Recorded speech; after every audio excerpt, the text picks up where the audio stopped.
walang pinipili ang puso ko. Panginoon, dakila ka tapat. Panginoon, dakila ka tapat sa dalangin ko. Ako'y inibig mo kahit ako ay ganito. Walang katapusan ang pagmamahal mo. Walang pinipili ang puso ko. Sa uling pagkakataon, Panginoon, dakila ka tapat. Noon dakila ka tapat sa dalangin ko. Ako'y inibig mo kahit ako ay ganito. Walang katapusan ang pagmamahal mo.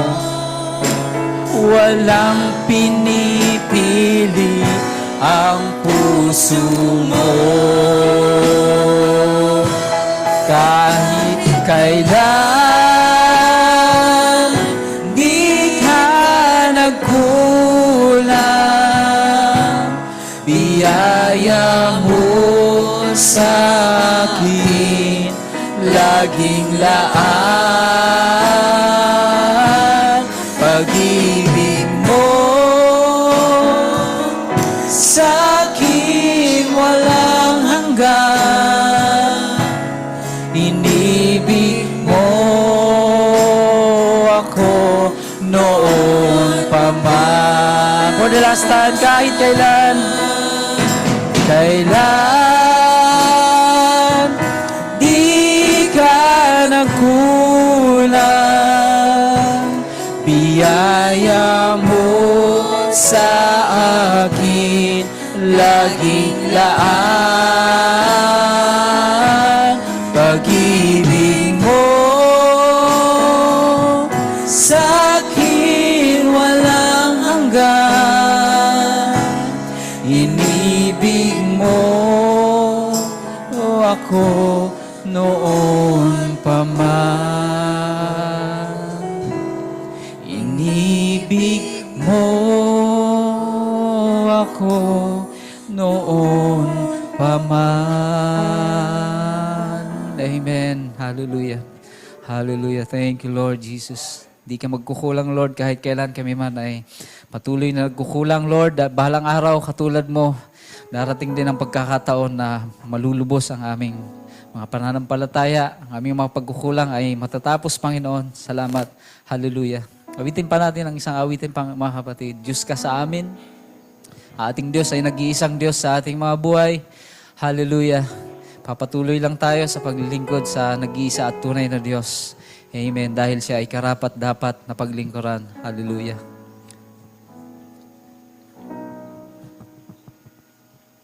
O Diyos, Ikaw ang tunay na dakila sa mundo. Ikaw ang haring nagmahal ng tulad ko. Ginawa mong lahat, pag-ibig mo ay tapat at wagas. O Diyos, wala nang papantay sa kabutihan mo. Ang ngalan mo'y itataas sa buhay ko.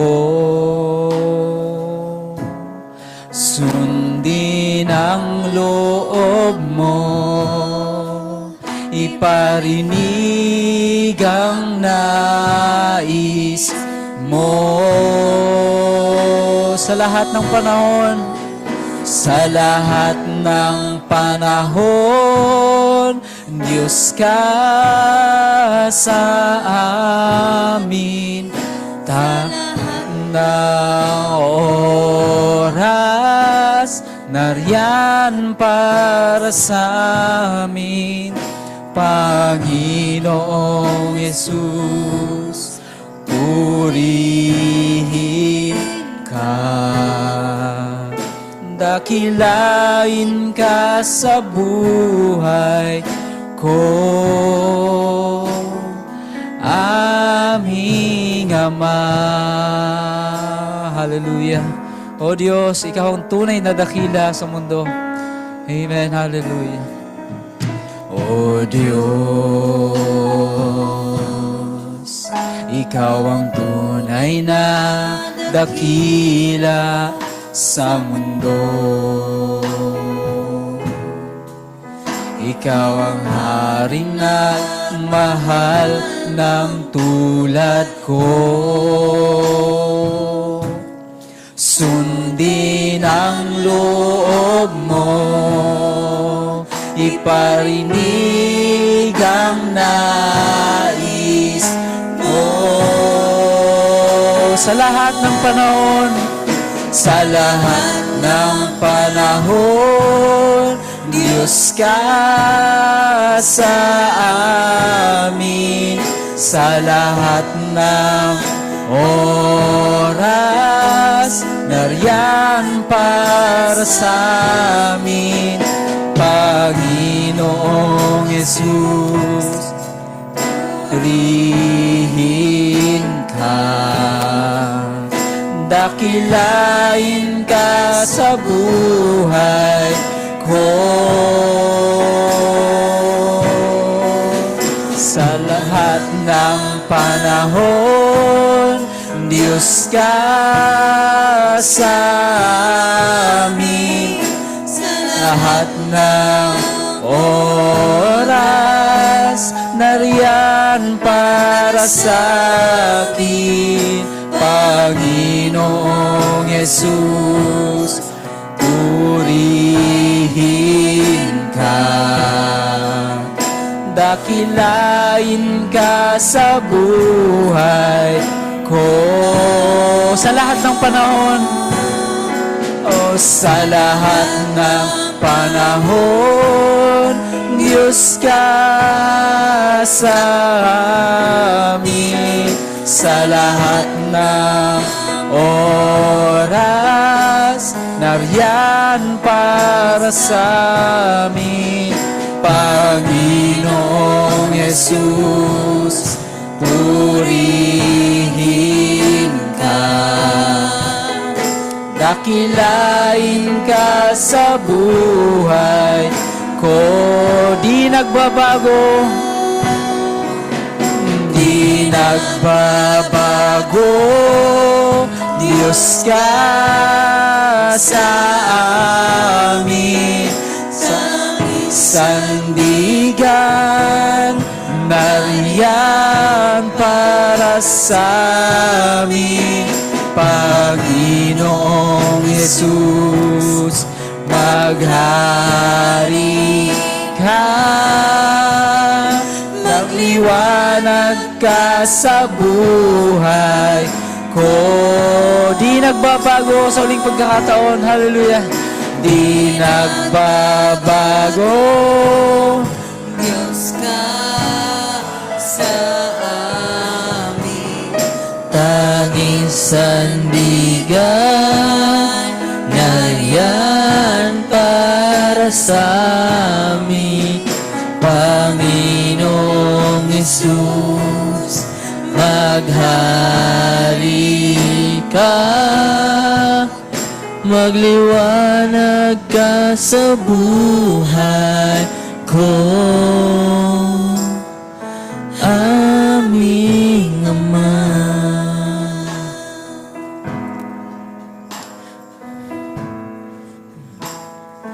Aming Ama. Amen. Amen. Palakpakan po natin ating Panginoon. Hallelujah. Diyos siya sa atin mga kapatid. At kahit kailan hindi siya magbabago, mga anak niya tayo. Amen po ba? And maaari na po tayo mga kapatid at dako na tayo sa testimony and song offerings. Wala pa pong nagsasabi pero siguro may magtataas po ng kamay. Meron po bang nais mag-testimony o maghandog awit sa ating Panginoon? Sa Zoom po.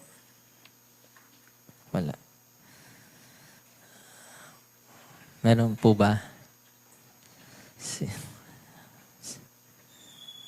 Kapatid at tayo dadako na sa pinaka-importante sa ating gawain. Makinig lamang po tayo at sa mga magsa-cellphone po, paki-silent muna kung may mga hindi naka-silent at mag-focus lang tayo sa ating Panginoon. Hawitin natin Consume Me, Lord.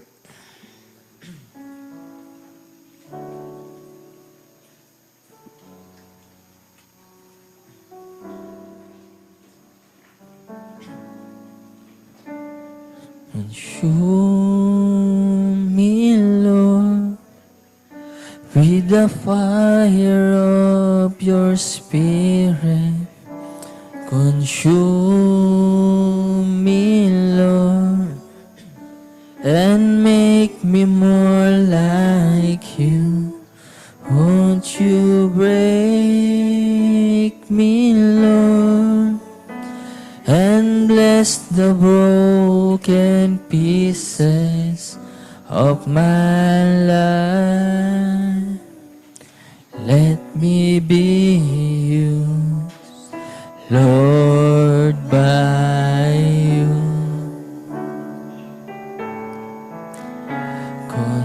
Consume me, Lord. God bless you po, Pastor. The fire of your Spirit. Consume me, Lord. Make me more like you. Won't you break me heart and bless the broken pieces of my life. Let me be used more by. Consume me, Lord. Let's sing it once again. Hallelujah. Consume me, Lord, with the fire of your Spirit. Consume me, Lord, and make me more like you. Hallelujah, Lord Jesus. Me, Lord, and bless the broken pieces of my life. Let me be used, Lord, by you. Let me be used, Lord, by you. Hallelujah, Lord God. Salamat, aming Ama. We praise you, Father, and thank you, Lord. Salamat sa gabing ito. Panginoon, bago magsimulang gawain, bago kami makinig ng iyong salita, we have things in our minds and in our hearts. May mga pinagdadaanan, Panginoon. May mga realizations, Lord. But thank you, Father, for the fixed word, for the clear message of the hour that establish us, our minds, our soul, even our flesh, Panginoon. Increase our faith always, Lord God. Salamat aming Ama, huwag niyo po kaming ilalayo sa inyong salita. Huwag niyo po nga alisin ang inyong mga kamay sa inyong mga anak. You have chosen us, Lord, before anything else. And Lord, in your mind, the attributes of our God is displaying even in our days. This is your word. Abutin niyo rin ang mga kapatid namin, Lord, on Zoom meeting. And Lord, sa mga hindi maka-afford, makarating, Panginoon, abutin niyo rin sila, aming Ama. The prophet had said, Lord, that there is something about prayer meetings. Ang katahimikan, Lord, ang gabing gawain na kung saan kami po ay taimting ng mananalangin.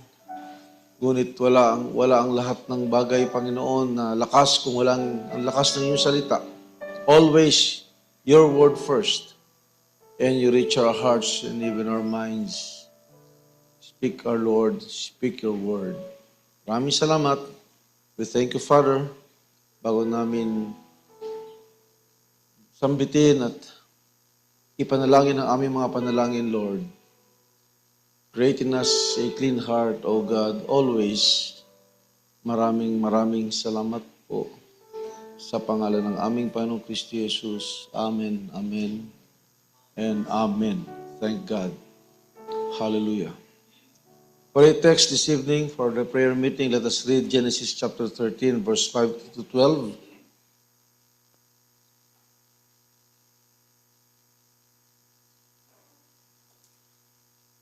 Okay, Genesis 13:5.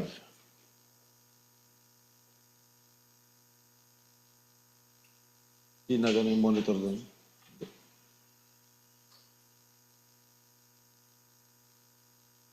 And Lot also, which went with Abram had flocks and herds and tents.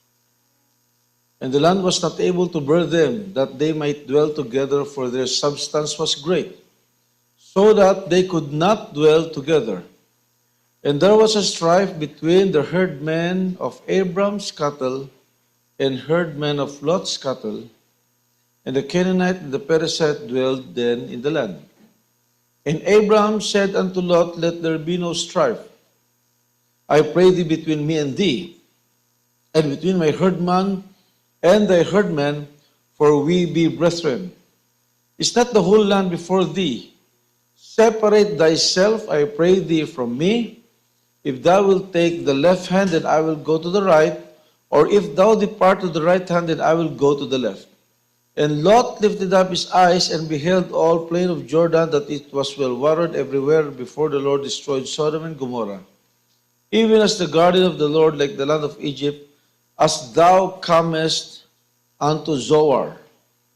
Then Lot chose him all the plain of Jordan, and Lot journeyed east, and they separated themselves from one from the other.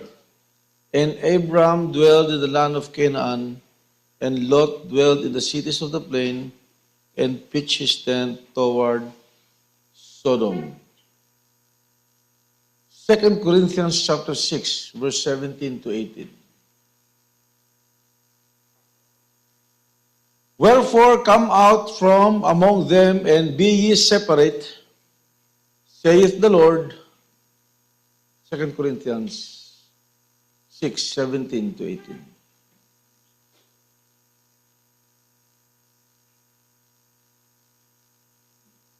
Okay.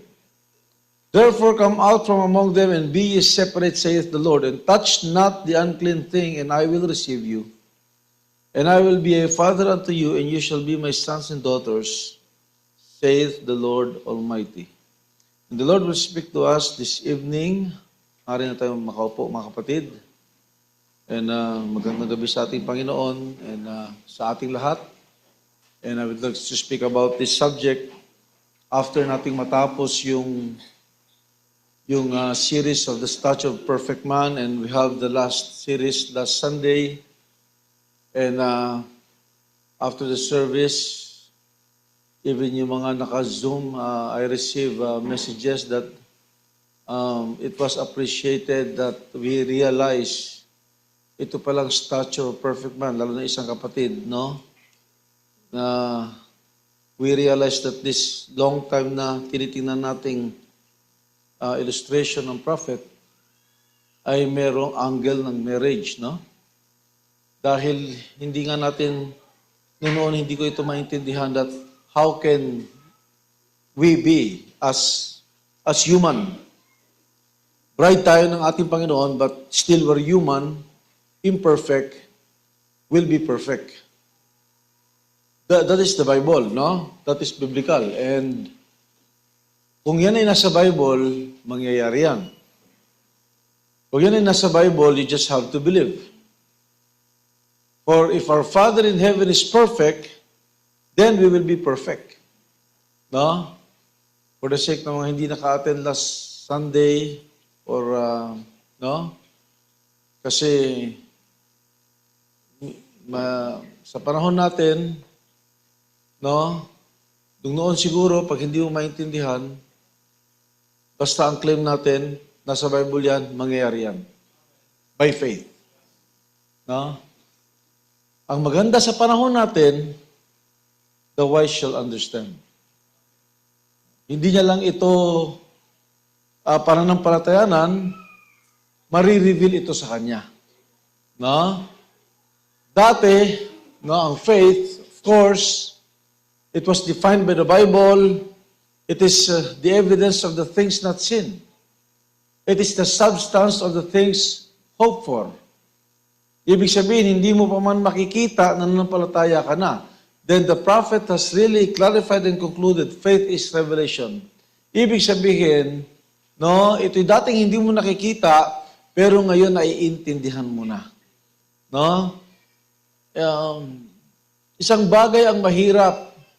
Sa totoo lang mga kapatid, group ang tao ngayon ng fear. This world, no? Sabi ng Bible, men's hearts are failing for fear. Halos lahat ng tao ngayon kumikilos na lang dahil natatakot sila. Kaya nagsusumikap magtrabaho, natatakot na magutom. Of course, syempre, wala namang gusto magutom. Pero yung fear, ang problema kasi rin yung fear. No? Ang tao, wala nang oras maglingkod sa ating Panginoon dahil natatakot na baka mawalan siya ng ganito. No? Ang isang kabataan, I hope na ang mga kabataan natin nag-aaral sila dahil pinag-aaral sila ng magulang nila and they want to be a good example. Ano man ang mangyari, you just do your best, mga estudyante. Isang araw, pag nakatapos kayo, salamat kay Lord. Pag nakahanap kayo ng trabaho, salamat kay Lord. No? Pero maraming mga estudyante ngayon ang nagsusumikap na halos, minsan kahit Sunday, nag-aaral, nag-exam, dahil natatakot na hindi maging successful one day. Salamat na lang kay Lord. Hindi yan ang basihan natin. No?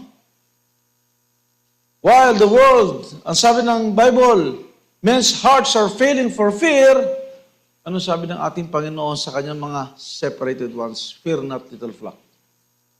No? Huwag tayong matakot. Ibig sabihin mga kapatid, naintindihan natin kung ano yung nangyayari. Matatakot lang ang isang tao pag hindi niya naintindihan yung nangyayari. Well, we have a strange title for this evening. Separation and its reward. Katatapos lang natin mangusap tungkol sa stature of perfect man, which yung capstone, pag yan ay naging isa with the pyramid na walang cap, no, it will be perfect, one unit. Si Lord the perfect and the church that is not perfect, pag yan ay nag-asawa at nagsama, it will be a perfect union. Pero mga kapatid, remember, no? Wala tayong perfect union sa tamang union kung wala tayong right separation sa dapat sa ating maihiwalay. There is no right union if there is no right separation. Separation is a negative word. No? Pero pag si Lord ang gumamit niyan, lalong-lalo na ihiwalay ka ng ating Panginoon sa mga bagay na hindi mo kailangan, that will become a positive thing. Si Lord, pag gumamit ng bagay yan, nagiging positive yan. No? When God uses separation, it is positive. It must be separated. No?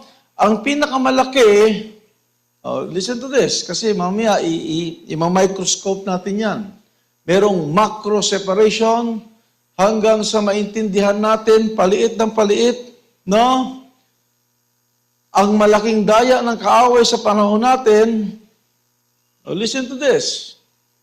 Meron tayong church, salamat sa ating Panginoon. But there is a mystical church. There is a mystical body. Ito yung katawan ng ating Panginoon. Yung stature of a perfect man, elected na yung mga batong yan. No, the lively stones, elected na lahat yan, pinili ng ating Panginoon. Hallelujah. And they will really fit to the capstone. Magfi-fit ang buhay, no, ng believer sa capstone, which is Christ. Hindi si Christ ang magfi-fit sa atin. Hindi si Christ ang dapat mag-adjust. Perfect na yun eh. Ang kailangan mag-adjust, mga kapatid, yung unperfect. And it will go unto perfection. Ano sinabi ni Paul? Hindi ko nabubuksan yung ibang mga scripture. Ano sinabi ni Paul sa Hebrews, di ba? Let us go unto perfection. Iwanan natin yung mga aral na panimula. Kung kailangan natin silang balikan, babalikan natin.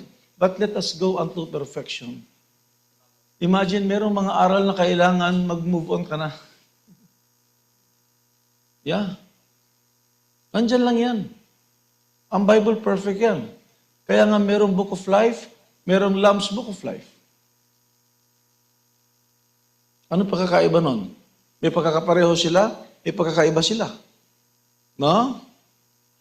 Kaya nga ang Book of Life, that is the general book. Nakasulat dyan mga kapatid, masama at saka mabuti. Kasi Book of Life yan eh.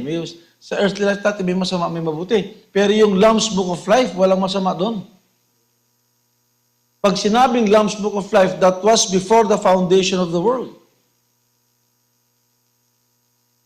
Ang Bible Book of Life yan. Bakit nasabi kong Book of Life? Nandiyan si Abel, nandiyan din si Cain. Merong mabuti, merong masama. Nandiyan si Lord Jesus Christ, nandiyan din si Judas. Nandiyan si Archangel Michael, nandiyan si Lucifer. Pero pagdating mga kapatid sa Lamb's Book of Life, pagdating sa special part ng Bible na hindi na naisulat, tinatakan na that only the elected can understand. The message of the hour, nung sinabi kay John, no, wag mong isulat yan, tatakan mo. Wag mong isulat.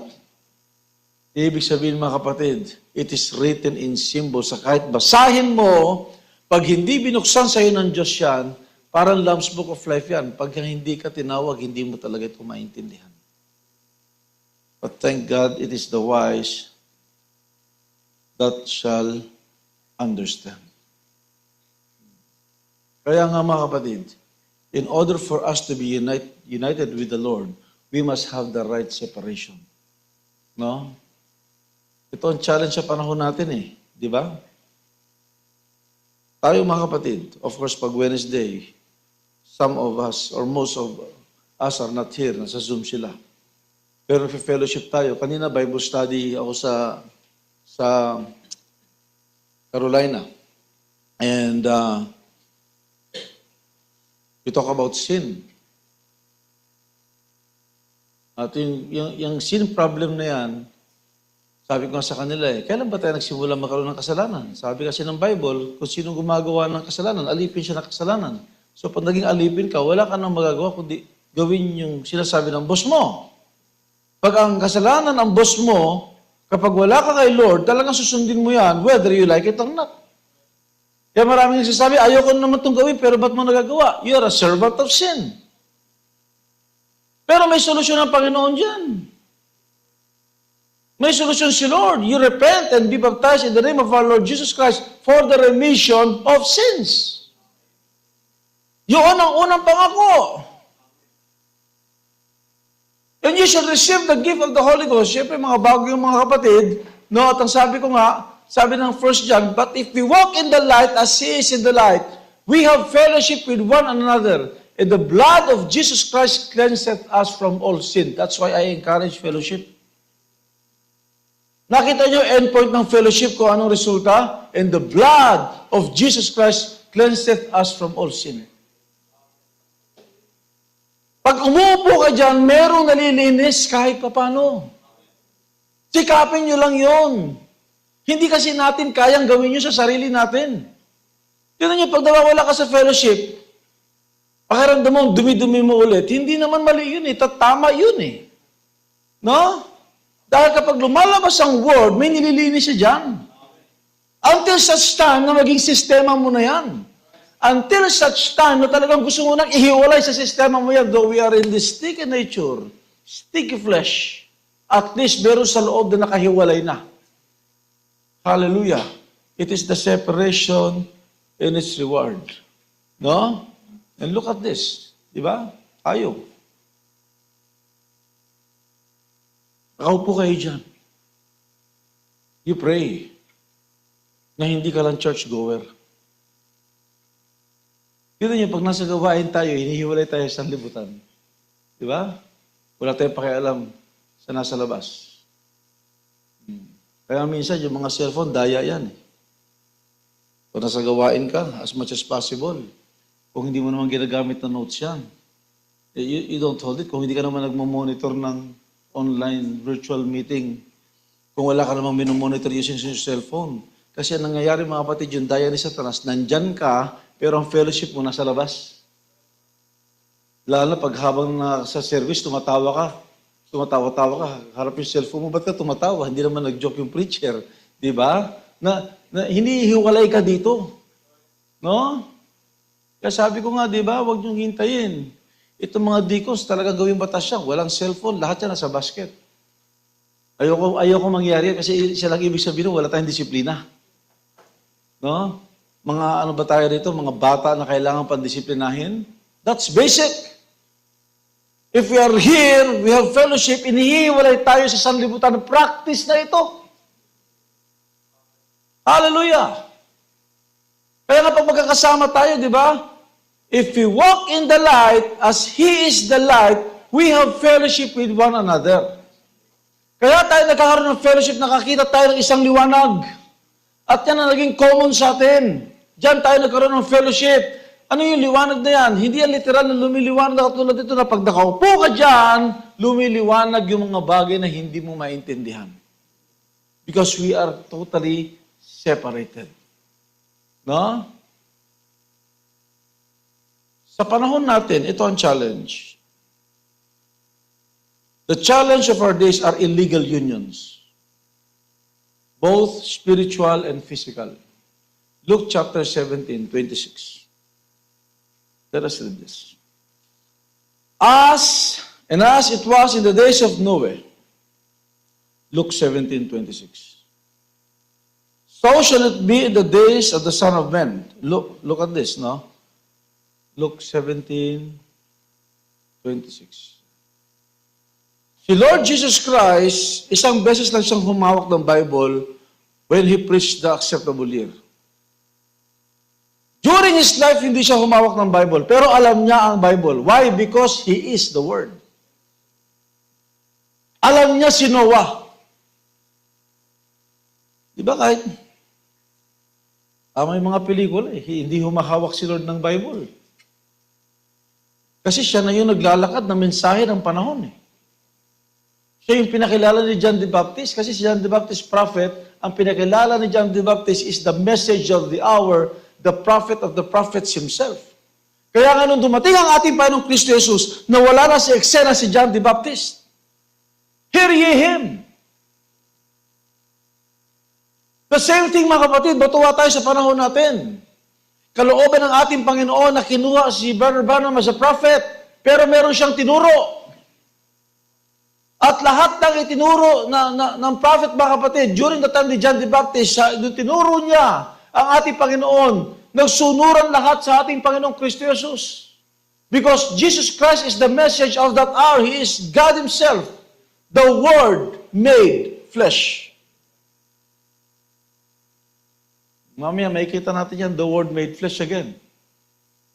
Lord willing, no?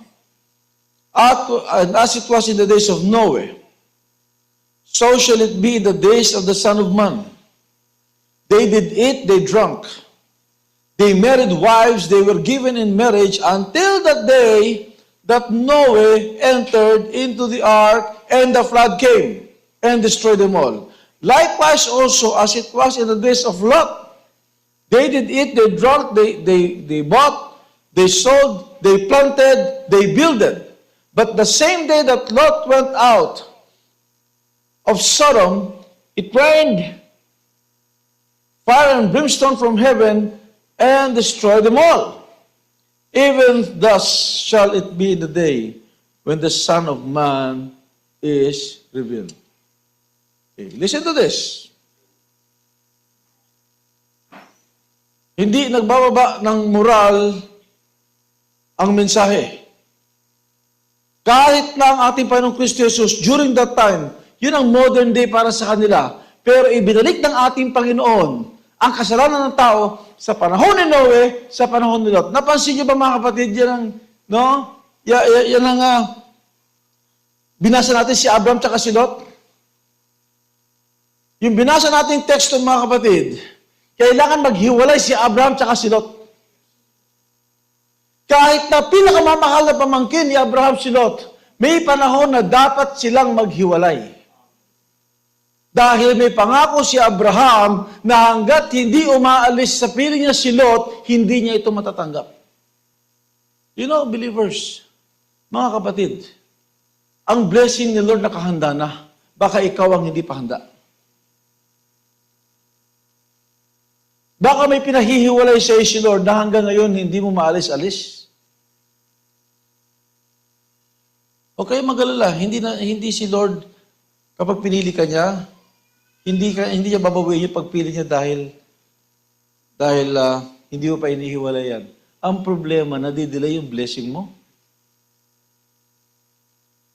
Kasi hindi papayag si Lord na may union ka sa Kanya na wala kang right separation sa dapat i-separate. Alam niyo mga kapatid, pag nagsama ang dalawa, no, na hindi sila dapat nagsama, dapat sila nakahiwalay, ang tawag dyan, illegal union. Ang isang word niyan, na fornication.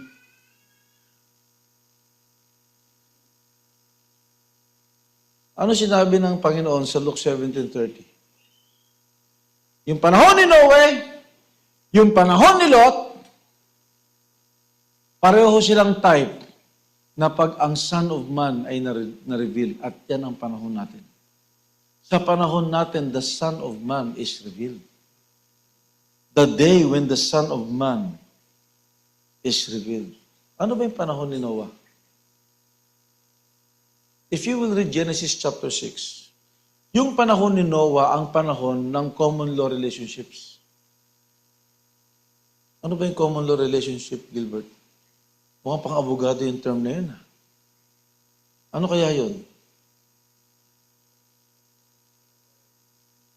Ano raw? May anak sila pero... Yeah?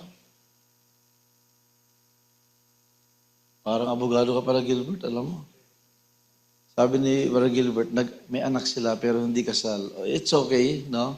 Pero mas concrete yung nagsasama silang para mag-asawa pero hindi sila kasal kahit wala silang anak. Layman's term, live-in. No? Hindi nagsimula yan sa panahon natin. Nagsimula yan sa panahon ni Noah. Dahil dumami ang tao. At naipanganak ang mga lahi na kain ng magaganda. Yan ang sinabi ng Bible. No? Magaganda ang mga anak ng tao. Na-attract yung mga anak ng Diyos. Kaya salamat na lang kay Lord, no? Nakakailang kasal na ako ngayong taong ito. Salamat na lang kay Lord. May dalawa pa. No? Minsan sakit sa ulo yan. Natandaan niyo mga kabataan. I love you all. I am your minister that I want you to have the best wedding day that you can have. Huwag niyong dudumihan ang skirts ninyo. Yeah. Masarap na may kasal na alam mong kaya mong humarap kay Lord, kaya mong humarap sa tao. Kaya mong humarap sa ministro.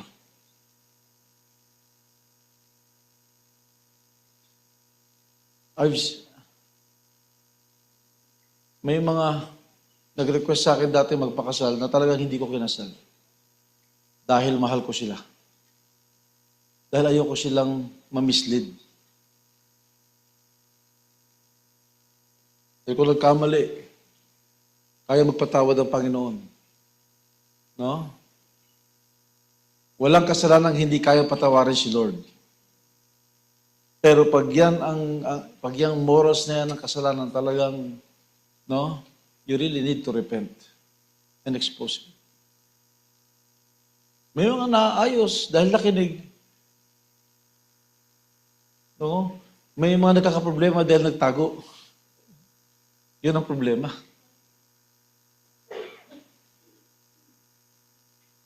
Kaya lagi ko sinasabi sa mga kabataan, no? Yung habang buhay na pagsisisi dahil sa sandaling kasalanan, hindi yan worth it. Ibang klase pa naman yung panahon natin, parang panahon ni Noah. No? Nagsasama na lang sila pero hindi sila mag-asawa. Ano naman yung panahon ni Lot? Lahat yan nagsama sa panahon natin. Ano yung panahon ni Lot? Paro Emil. Ha? Ano yun? LGBT daw. Oo, tama. Pero noon, ano pa lang siguro eh. G tsaka... ano pa? G tsaka ano? Wala pa nung ano eh. Wala pang BTQR, STQ. LG pa lang nun eh. Lesbian tsaka gay pa lang. Ngayon, mga kapatid, talagang pati yung CR, hindi mo na alam kung anong papasukin mo eh. LGBTQ, may plus pa. Sa susunod yan, times na. Panahon natin yan. Ano mga kapatid? Pagka lalaki sa lalaki, babae sa babae yan. Illegal union yan. Kung ano nangyayari sa natural, no? Laliman mo, yan ang nangyayari sa spiritual. Hallelujah! But it should not be. Spirit yan. Kaya lagi ko sinasabi mga kapatid, kung spirit yan, spirit din ang solusyon yan. Okay lang yung mga seminar, mga kapatid, pero laman lang yan eh. Pag hindi umalis yung spirit sa loob. No? Mga ilang buwan lang nagbago yan. What we really need is really transformation. Transformation. Be transformed by the renewing of your mind. And mind you, mga kapatid, dapat nakahiwalay tayo dyan. But those spirits are creeping in sa mga churches, especially message churches. Tandaan niyo mga kapatid, ang delicious gayon kay Satanas, hindi na yung denomination mga kapatid. Ever since, kahit sa Genesis, nasa si Satanas, nandun siya sa Garden of Eden, kung nasaan ang mga anak ng Diyos. Kaya pagka nararamdaman mong ibang klase ang digmaan mo, magpasalamat ka, anak ka ng Diyos. Hallelujah! Bakit parang yung mga denominations walang problema? Wala na yun eh. Meron ng direksyon yun, pero tayo, we are overcoming this battle. No?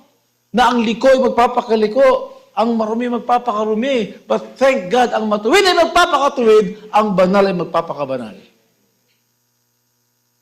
Our age is the age of two extremes.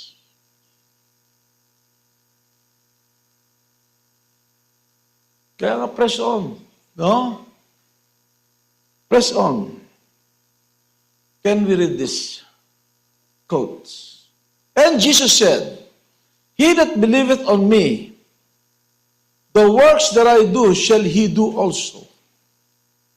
And we see that that's God's way. He confirmed His covenant with His church, amen, by blood offering through the blood of Jesus Christ. Now, okay, sabi niya rito, salamat sa tubig.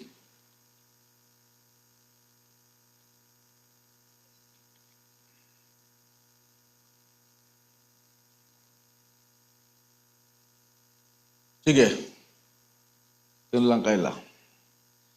By blood offering through the blood of Jesus Christ, now He sanctified that church then, cleansed it, separated it. Tingnan niyo yung natural. Sino rito naghuhugas ng plato? Yan, salamat naman. Pag ikaw youth ka, hindi ka naghuhugas ng plato, kawawa nanay mo. Diba? Pag naghuhugas ka ng plato, yung bang malinis, binabalik mo sa marumi? Hindi na, di ba? Separated na yan. Simpleng paliwanag, mga kapatid.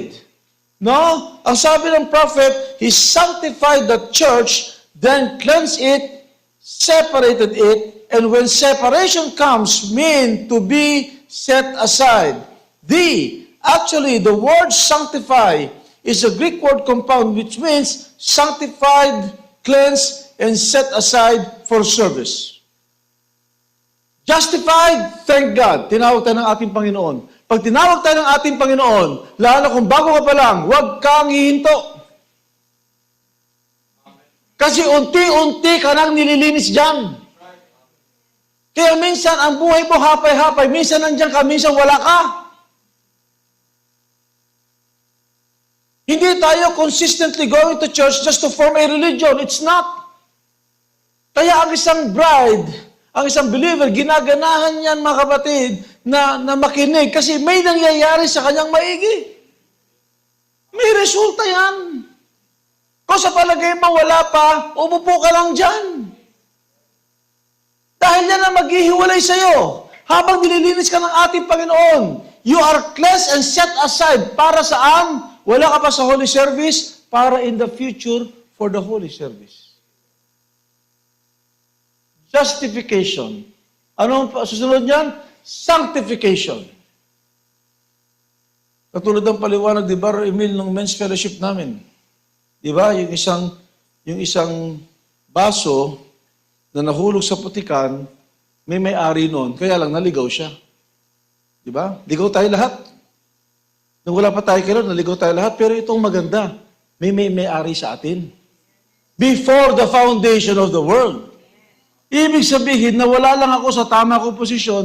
Kaya nung nawala ako sa tamang posisyon, narumihan ako sa kalsada, naputikan ako, na wala akong silbi, pero nung nakita ako na may-ari sa akin, pinulot ulit ako. Akin to ah.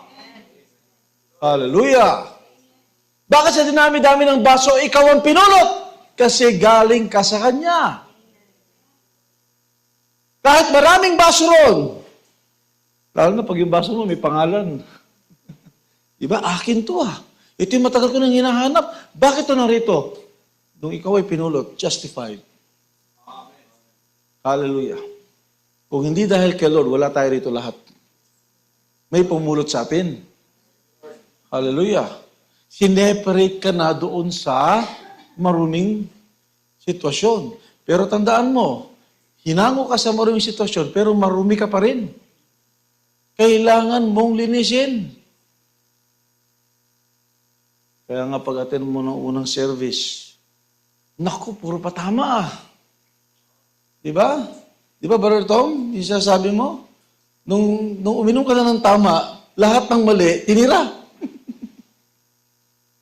Ganun yun eh. Naalala ko noon, yung uso pa yung bulate. May bulate pa ba ngayon? Yung sa tiyan? Wala na? Alam mo, yan yung aking mother. Natataka ako noon kasi ang lakas kong kumain noon. Ang sabi na, may bulate ka sa tiyan? Malakas na ako kumain, may bulate na. So iniisip ko talaga, may lalabas na bulate. Kaya huwag niyong bigyan ng masamang kahulugan. Pag nagdudumi ako, naghahanap ako ng bulate, wala naman. Kailangan ka raw purgahin. Diba? Purge. Pag sinabi mong you're purge, nilinisin ka sa bulate mo. Ganun yun, mga kapatid. Pinupurga, kaya pag pinupurga ka, masakit yun. Pag nililinis ka, masakit yun. Nung bata kami, lumaki ako sa lola ko, ang pinakaayaw ko, yung mga tiyahin ko, yung galing sa Canada, Amerika, no? Kaya mga mahal ko yan dahil yan ang naghihilod sa akin. Ayaw kong hilod. Sakit niyan. Lalo na yung batok daw. Kasi nagpapaaraw ka. Di ba? Pero pagagalitan ako, tapos yung lilinis yung tenga mo, lahat ng paglilinis, ayaw ko. Pero ngayon, na-realize ko, kaya pala masakit kasi nililinis ka. Kasi isang araw, ihihiwalay ka. We will be separated. Sa totoo lang mga kapatid, you can always type it sa natural pag umupo ka dyan, no? Huwag ka lang. Lahat naman ng first time na umupo, nanibago eh. Lahat naman ng first time na nakakinig, parang pinupurga eh. Pero magtataka ka, babalik ka pa rin. Babalik ka pa rin kasi may ginagawa na sa atin yung may-ari sa atin. Hallelujah! Una, sineperate tayo dun sa maruming sitwasyon, pero marumi pa rin tayo. Ngayon, lilinisin niya na tayo. At habang nililinis niya tayo, mga kapatid, sabi niya rito, no?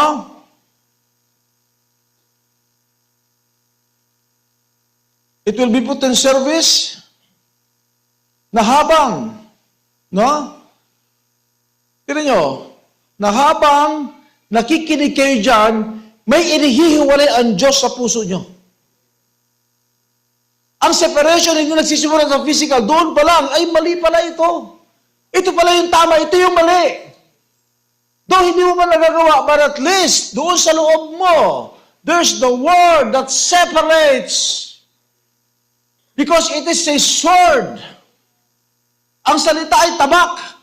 Pagka pumasok ang tabak sa isip tsaka sa puso mo, talagang hiwain niya ng dapat hiwain. Yeah. Dati, ang alam ko, ang soul at saka spirit, isa lang.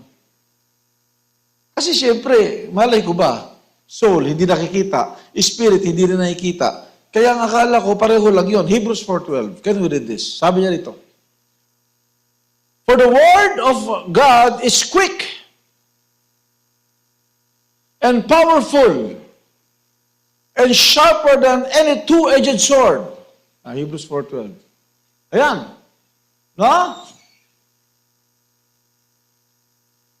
Piercing even to the dividing asunder of soul and spirit.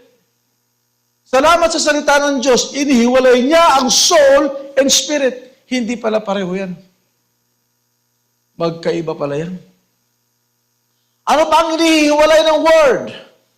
No? And the joints and marrow. Iba ang joints, iba ang marrow. Pero halos magkakatabi yan. And a discerner of the thoughts and intents of the heart. Kaya alam niyo mga kapatid, hindi niyo pwedeng dayain ang word eh. Kaya alam niyo mga kapatid, ito, ikaw na lang to. Hindi ko to nababasa. But God can read yours, no?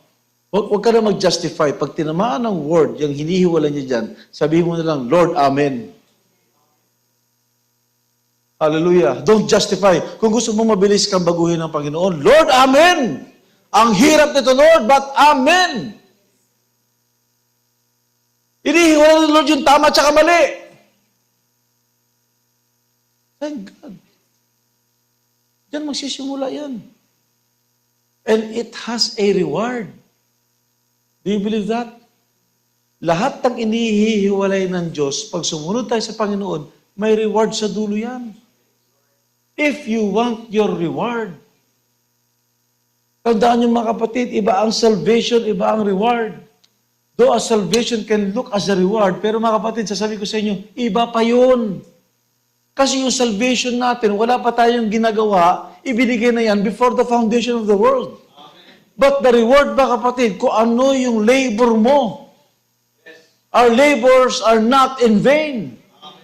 Kaya nga katulad ba kapatid dyan sa lagi kong binabanggit pag may nagdededicate ng baby. No? Lo, the children are a heritage from the Lord, and the fruit of the womb is their reward. Iba ang inheritance, iba ang reward. Sabi ko lahat ng bata, mana kay Lord dyan, salamat. Wala pa nangyayari sa bata. Hindi mo pa alam kung magiging adik ka to o hindi. Inheritance na yan. But what will happen at the end sa bata will be the reward. Thank God.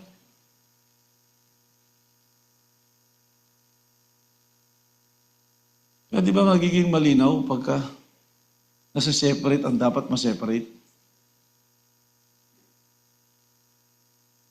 Yeah. If you want things to be clear, kahit ka sa paglalaba, hinihiwalay yung puti sa decolor eh. Uso pa ba ngayon yan? O halo-halo na rin? Kasi may washing machine na. Meron bang washing machine na naghihiwalay na ng puti sa decolor?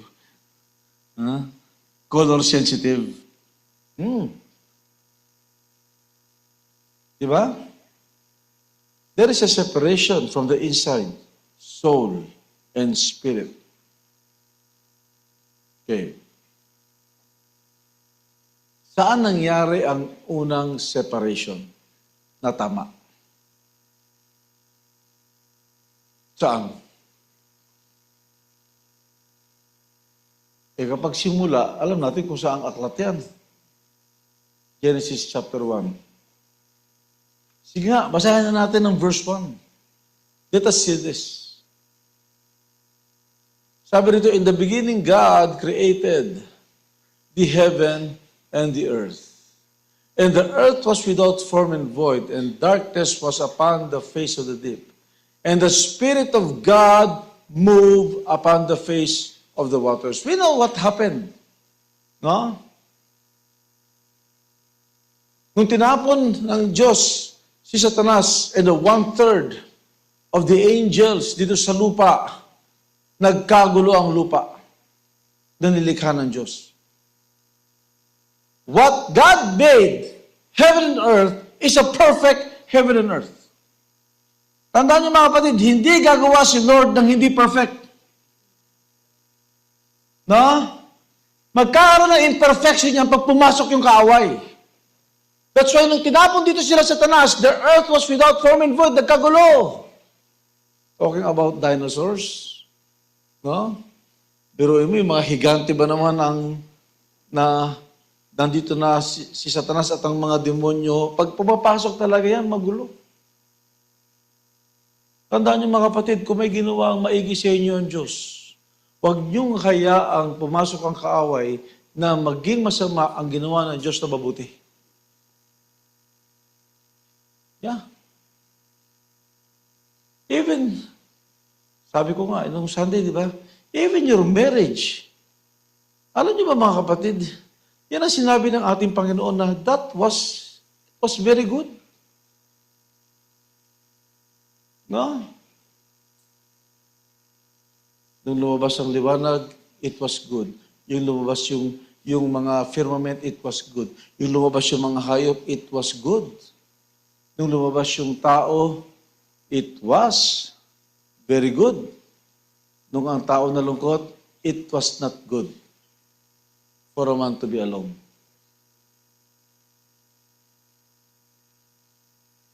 Kaya sa December 8, mayroong ikakasal. Salamat kay Lord. Nag-seminar na sila kanina. Di ba, Sister Lori? Si Adam sa toot. Ano bang date yan? Hiwaga pa ba? Hiwaga pa? First quarter, sabi mo eh.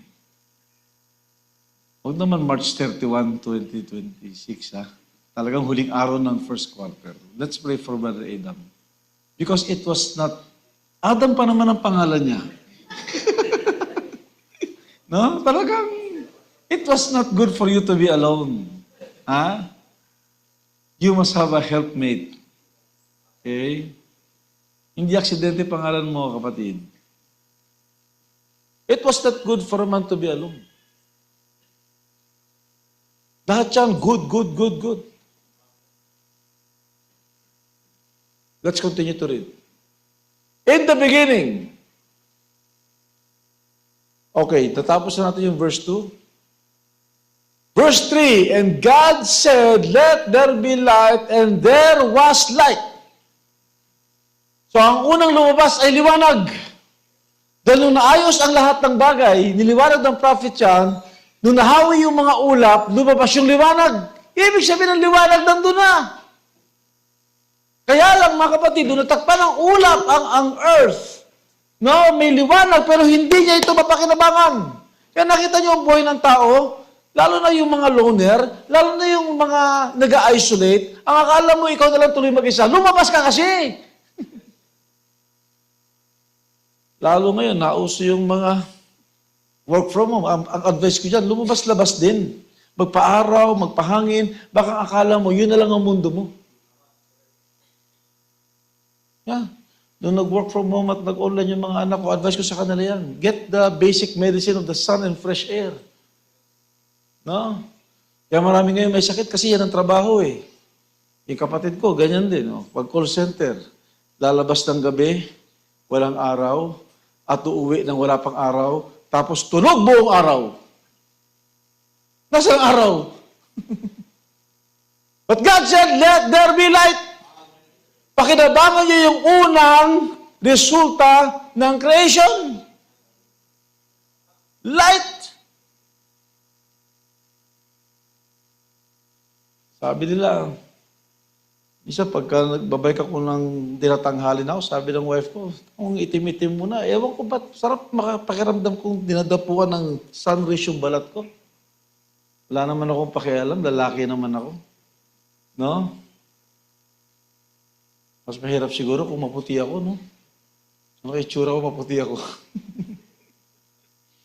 Okay lang yan.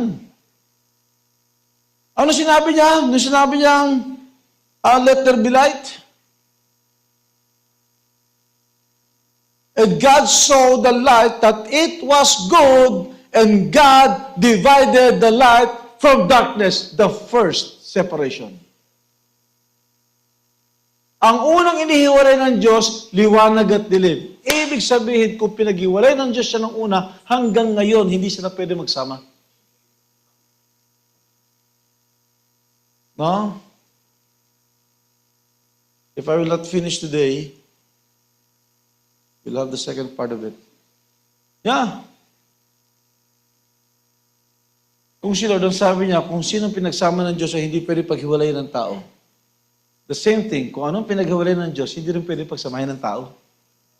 Kung pinaghiwalay ang liwanag at dilim, hanggang ngayon, hindi sila pwede magsama.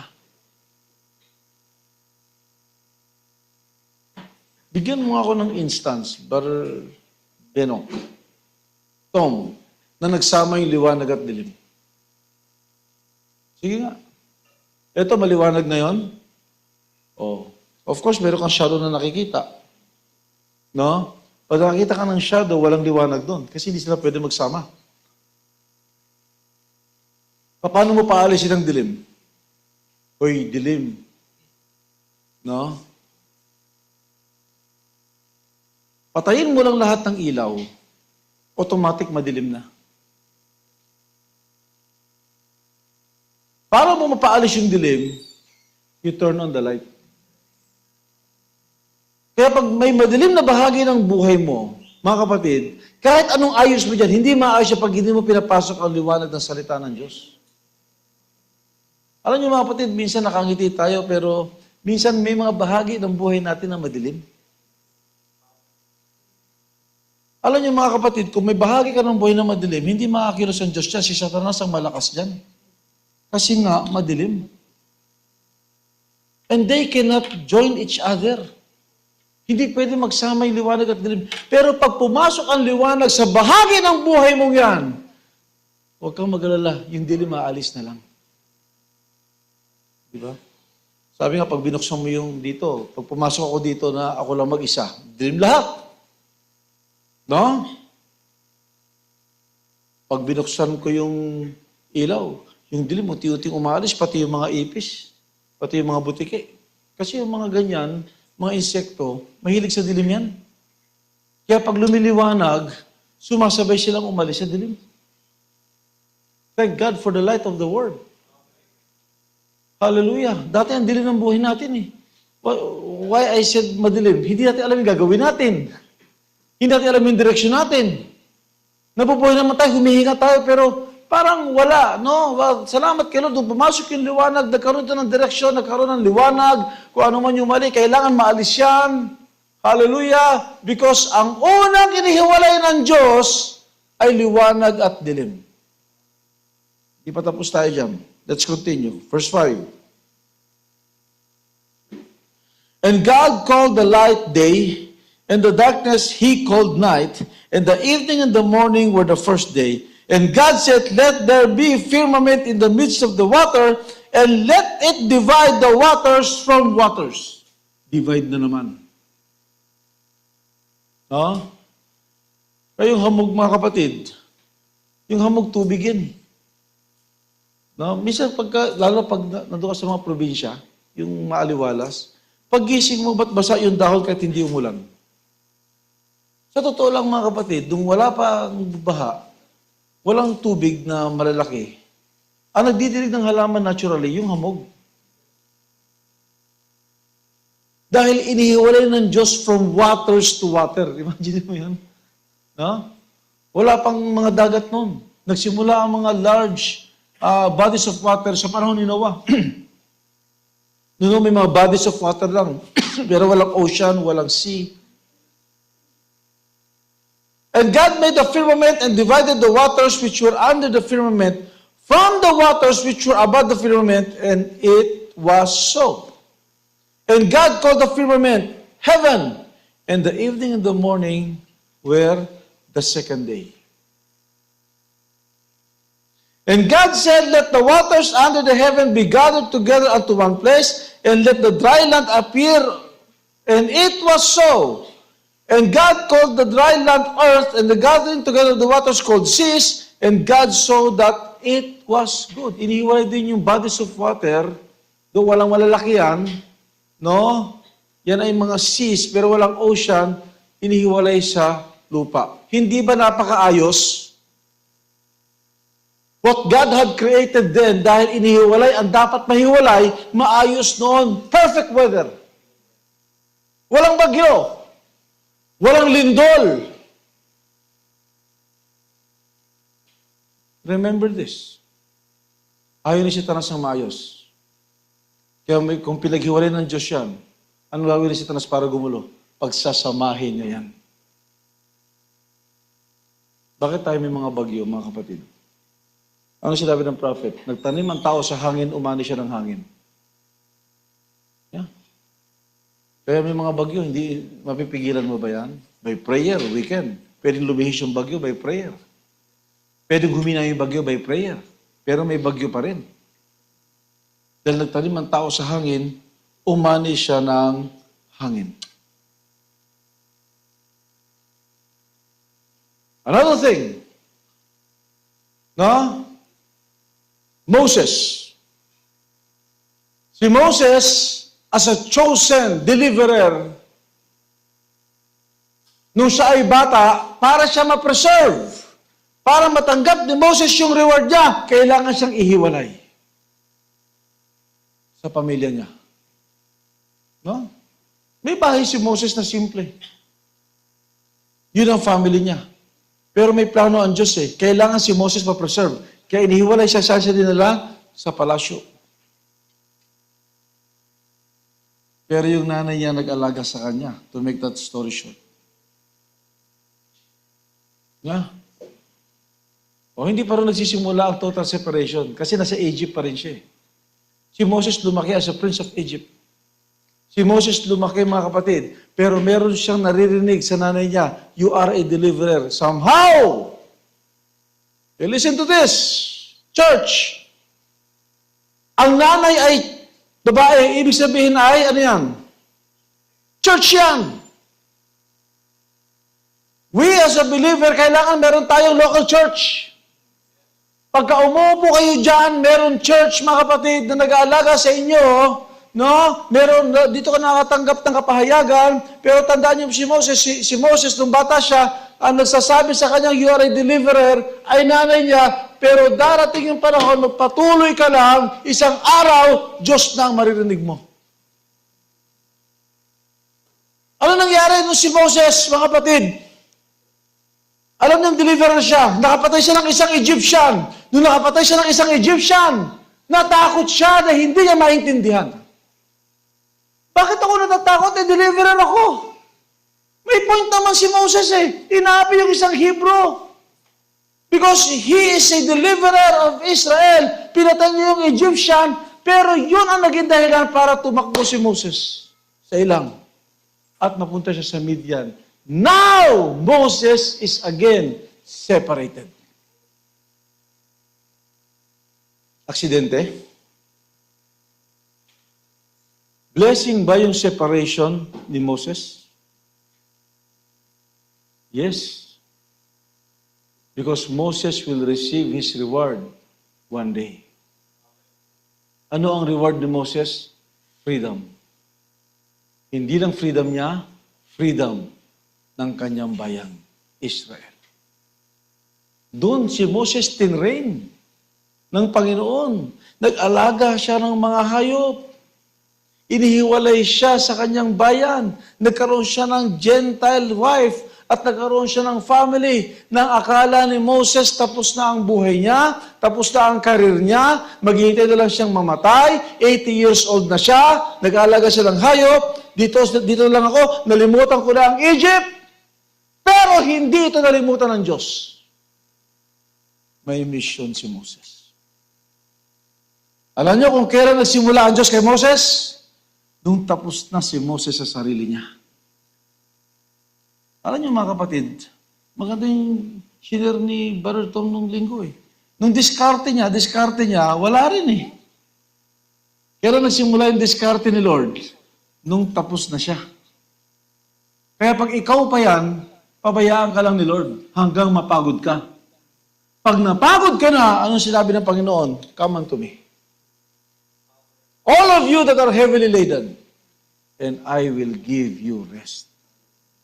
Amen. Thank God. Pero kung diskarte mo pa yan, akala mo magaling ka, huwag ka magalala, titingin lang si Lord sa'yo. Kasi alam niya kung pinili ka niya isang araw, mapapagod ka rin. Nung pagod na si Moses, nalimutan niya ng Egypt. This time, hindi na nanay ni Moses ang nakipag-usap sa kanya. It is God Himself. Moses. See? Ngayon, parang pagbaguhan ka pa lang or nandiyan ka pa lang, akala mo church ang nangangaral. Isang araw umupo ka lang dyan. Isang araw ang Diyos nang mangungusap sa iyo. And it is a certain, sure commission of yours. You make your calling and election sure.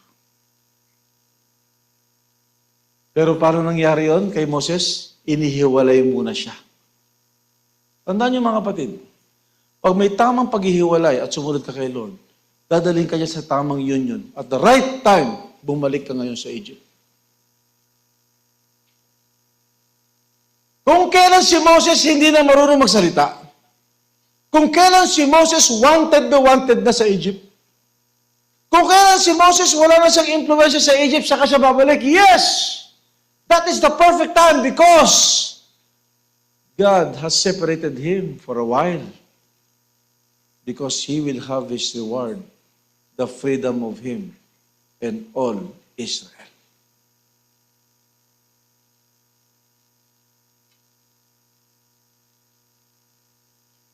One more character. Siguro, hanggang kay Joseph. Then we will have the second part. Happy birthday, Daddy Mike, advance. Nakita ko may dala kang soft drinks. Rax, belated happy birthday. Ang ganda ng bangs mo. So, may celebration tayo, advance sa belated mamaya. Ayos sabi mga turon natin dyan, Sister Genevieve. Nilaga na. Yung saging nilaga na. Ayos lang yan. Basta malakas at ang aking pamangkin at ang ating Daddy Mike. No? Salamat sa ating Panginoon. Yeah. Si Samson, ano ba si Samson? Ano raw siya? Ano raw si Samson? That Samson is a Nazarite. Okay, let's read this quote.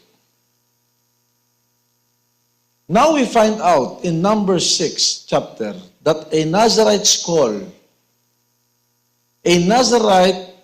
call was to separate themselves from all the world. Yan ang ibig sabihin ng Nazarite. The word Nazarite means separated. No?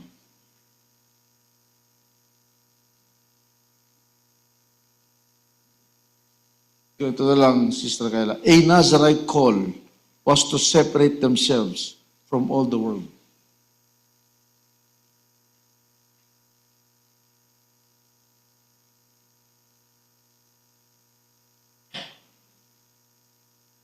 A Nazarite call. Yan, please mga, I can help you. Kayla. Yan. Thank you. A Nazarite call was to separate themselves from all the world to the Word of God. That is a Nazarite call separated. Yan palang ibig sabihin ng Nazarite. Kaya during that time, pag Nazarite ka, hindi ka pwede magpagupit ng buhok mo. Ganyan si Samson, di ba? Kaya yung mga sisters, yung buhok ninyo, Nazarite call yan. Kaya tanyo sa trabaho ninyo, kakaiba ka. Di ba? Ikaw ka na siya sa school, kakaiba ka. Pagka naglugi ka ng buhok, ba't ka ng buhok ni Crizel? Separated na separated. Yeah. Doon pa lang nahihiwalay ka na. Yeah, because you are called to be separated from the world. Sabi ko nga, kami mga lalaki, punta kami sa Beverly Hills, ganito itsura namin, hindi ka pa kami pagtitinginan. Kasi somehow, pero pag kayo, sister, pumunta ng Beverly Hills, tapos mahaba ang damit ninyo, mahaba rin ang buhok ninyo, pagtitinginan kayo ron. Kasi mga babae ron, paiklian eh. Paiklian ng damit, paiklian ng buhok. Doon pa lang, hinihiwalay ka na. Wala pang nangyayari, you are now separated. That's a Nazarite call. Sabi niya rito, no? We find out that Samson was a Nazarite unto the Lord, and he was separated from by a sign. And this sign was he was to wear his hair with 7 locks. It was a sign of separation that he was called for a purpose. Yun pa rin yun. Ito yung mga kapatid. Ano ang reward ni Samson sa pagiging Nazarite? Walang makatalo sa kanya. Si Samson maliit lang ha. Si Samson hindi malaking tao. Piniliwanag ng mensahe yan, maliit lang si Samson. Kaya nagtataka sila, ba't ang lakas niyan? Yun ang reward niya sa pagiging Nazarite. Kaya nga mga kapatid, tandaan nyo, pagka ikaw ay Nazarite, no? Lahat ng kalaban nakatingin sa'yo. Hindi nila kaya si Samson sa mga sandata, sa mga espada. Hindi nila kaya si Samson, listen to this, hindi nila kaya si Samson sa mga skilled Philistines. Hindi nila kaya si Samson sa mga sophisticated weaponry. Isa ang tumira kay Samson. Isang magandang babae. Doon siya humina. Nung nagmingle si Samson, sa dapat separated siya, nakita niyo mga kapatid, ang tawag doon, compromise. Doon nawala yung reward ni Samson. Listen! Hindi nawawala ang pagiging Nazarite niya. Ang sabi ng Bible, he is a Nazarite from the womb to death. Pero dahil nag-compromise si Samson at nagbingil siya sa sanlibutan, kaya nga minsan, okay na sana yung buhay mo, hindi nawawala ang pangako ng Diyos sa buhay mo, kaya lang nagmimingil ka eh. Nagko-compromise ka minsan. Nakikita o hindi nakikita, alam ng Diyos yan. Kaya may mga panahong nawawala yung reward. Are you with me? Yeah.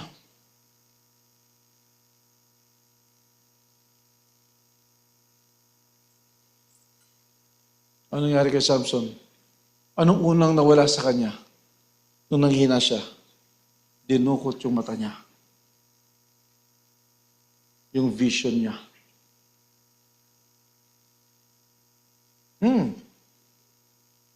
Bulag si Samson dahil sa compromise.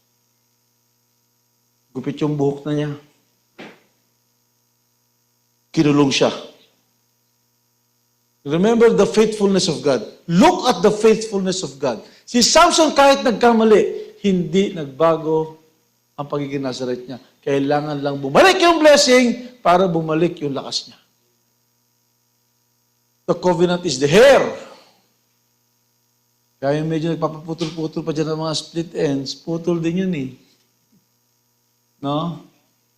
Ang sinabi naman ng 1 Corinthians 11, wala naman sinabing na maikli ang buhok. Ang sinabi, sana nagpakalbo ka na lang. Kung binawasan mo ng konti, ibig sabihin, alam ni Lord yon kung konti o marami. Wala yung kaso sa kanya. Because the glory of the woman is her hair. Pag gumugupit ka ng konti dyan, ginugupit mo yung glory mo. Yeah. Minsan may natanong sa akin, Pastor, pwede bang ayusin? At ganyan. Wala problema ayusin. Dapat na maayos yan eh. No? Pero hindi putol. Kasi minsan inaayos para hindi mahalata eh. Hindi importante makita ko yan. Ang importante, ang Diyos ang makakita niyan. That's your glory. So, alam niyo mga kapatid, matalino pa rin si Samson. Hindi pa rin wise ang Philistine. Kung gusto nila matalo si Samson, dahil pinugutan nila ng ulo yun. Kasi nakakabit ang covenant ni Samson sa ulo. Yung buhok nakakabit sa ulo, hindi sa mata. Dinukot nila yung mata, pero hindi na pinugutan ng ulo. Kaya nangyari, habang nasa kulungan si Samson, tumubo yung buhok niya. This is now the restoration of Samson. The restoration of the church na nanghina. Bumalik yung pangako. Nakita nyo, si Lord tapat sa pangako. Kahit hindi tayo tapat, pangako ni Lord tapat siya. Nung humaba na ulit ang buhok niya, alam ni Samson, na-miss na yun. Ito yung hinihintay kong matagal. Ito yung nawala dahil nagkamali ako. Lord, just once more. Tatapusin ni Samson yung mission niya to be a deliverer, to be a judge. This time, it is between God and Samson. Wala nang kaalam-alam dito ang lahat. Kaya nagtataka sila nung inaakay siya ng bata habang pinaglalaroan nila si Samson. Kaya nakita niyo si Samson maliit lang kasi batang nag-akay sa kanya. Kung malaking tao si Samson, kaya bang akayin ng bata yan? No? Inaakay siya ng bata, nanonood yung marami. Anong ginagawa ni Samson? Bakit may akay siya ng bata? Hindi nila alam, revealed kay Samson kung sino siya. Nagkamali siya, yes. Pero wag yung, no, hanggat maaari, no, ang hirap ng consequence eh. Alam niyo mga kapatid, minsan may dahilan ganyan, patatawarin naman ako ni Lord kahit nagkamali ako. Oo, pero may consequence eh. Kaya mo ba yun? Oh. Si Lord, mga kapatid, pag niligtas ka niya, ligtas ka. Pero wag mo sasadyain yung pagkakamali. May consequence yan. Look at the consequence of Samson. Nabulag siya. Pero yun nga mga kapatid eh. No? Tayo mga kapatid, ang Laodicea bulag eh. Kaya lumabas tayo sa Laodicea. No? We will have that on the second part. No? Kailangan makaseparate tayo sa Laodicea. Now, it's Samson. It is between Samson and God Himself. Lord, just once more, let me die with these Philistines. Sabi nila sa bata, Totoy, dalhin mo lang ako ron sa 2 poste. Sorry hindi ko nakikita, Totoy. Nakita niyo, wala na siyang paningin. Ang sabi kasi ng iba sa atin, ano ba yung prophet ninyo? Wala na yan patay na yan Bakit nyo pa sinusunod? Hindi naman namin sinusunod yung matay. Ang sinusunod namin yung ulo. Yes, wala na si Brother Branham ngayon as a prophet, pero may iniwan yung mata para i-introduce tayo sa ulo. Dahil pagkatapos ng mata, ano na? Ulo na! Wala nang kasunod yan! It is Christ the head. Samson is the church. Christ is the head. Tumubo ngayon yung kanyang buhok as a covenant. Down. Hallelujah. Nung nandun siya sa Patibayan, ay mga kapatid, biglang yung dating lakas si Samson bumuhos sa katawan niya. Pero ngayon, hindi na si Samson para magpasikat. Pag binasa niyo kasi yung Bible, si Samson minsan, no, papasikat eh. Di ba? Ang lakas kasi. Ini-imagine mo kung may basketball na nun, siguro pati yung salpak ni Samson. Ang liit-liit mo ah. Tapos yung mga kalaban niya pa, Samson, time out, pagod na ako. Sabi ni Samson, ano ba yung word na pagod? Hindi siya nakakaramdam nun eh. Pero nung nanghina na siya, doon niya naintindihan. Minsan, hindi natin ma-realize ang kahinaan kung hindi mo maranasan. Pero pagka bumangon ka ulit, hallelujah! Bride, bangon ulit. Ano sabi ng Bible? Mas maraming pinatay si Samson sa ilang minuto kaysa sa buong buhay niya. Meaning, tapat ang Diyos, natupad ni Samson ang mission niya. As a Nazarite. For this first part, let me finish this with the last figure of Genesis. Sino yan? Who is that? Who is the last figure of Genesis? Joseph. Talking about separated. Di ba? Si Joseph yan. Inihiwalay siya sa pamilya niya. Biruin mo mga kapatid, wala naman siyang ginagawa. Dahil si Joseph talagang magaling. Ang sabi ng Bible, fair face siya. Gwapo rin si Joseph, kamukha ng nanay niya. Hindi siya kamukha ng tatay niya, kamukha siya ng nanay niya. No? Tapos magaling pa, matalino pa, mabait pa. Kaya kinaingitan siya ng mga kapatid niya. Alam natin ang istorya. Ibinenta siya at mga kapatid sa pagkabenta sa kanya, he was separated. Can we sing later, Tender Hand of Jehovah? Okay lang. Yeah. Look at that. May ginawa bang mali si Joseph? Wala. Ang masama nun, all throughout, ang alam ng tatay niya, patay na siya. Ganun kasama ang ginawa ng mga kapatid niya. Pero sa totoo lang, si Joseph ay inihiwalay. At nung nahiwalay siya, naging alipin siya sa Egypt. Yun nyo ha? I'm nearly to finish. Nung inihiwalay siya mga kapatid, sa Egypt naging alipin siya. Alam niyo mga kapatid, ito kasi ang maganda eh. Kapag ka inihiwalay si Joseph, ang kasama niya lagi Diyos. Kasi sumunod siya sa paghihiwalay. Amen? Tandaan niyo, pag may pinahihiwalay sa inyo si Lord na hindi ka humihiwalay, wala sa iyo si Lord. Pero pagka sineparate ka ni Lord sa dapat mong iseparate, kasama mo lagi si Lord. Si Joseph, kahit na siya ay alipin, yumaman yung boss niya si Potiphar.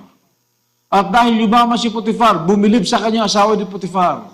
Ito lang ang masama, nagustuhan siya. Up to that point, mga kapatid, na frame up si Joseph, nakulong si Joseph ng walang kasalanan. And yet, dahil sineseparate si Joseph, unti-unti, kasama niya pa rin ang Diyos. Na kahit yung kulungan pinagpala, yung dalawa ron, mga kapatid, nahulaan ni Joseph yung kanilang destination.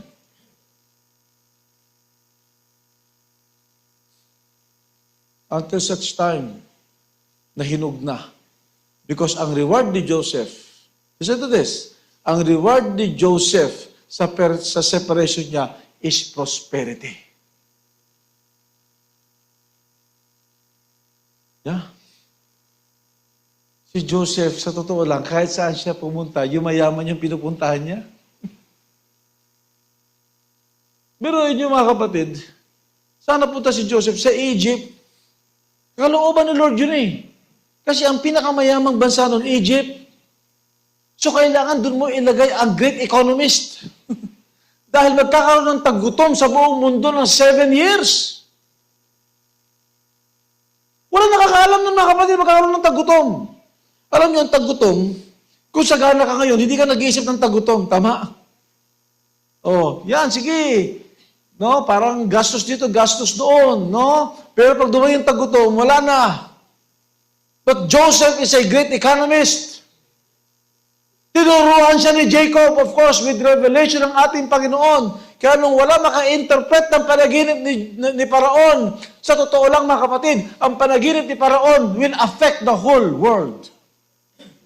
But there is one Joseph in Egypt. Nasaan si Joseph? Nasa pinakamababang lugar ng Egypt, kulungan. Sige nga, baka mali ako, Barasani. Ano pa ang bababa sa kulungan sa Egypt? Palagi ko wala na. Doon inilagay si Joseph sa pinakamababa.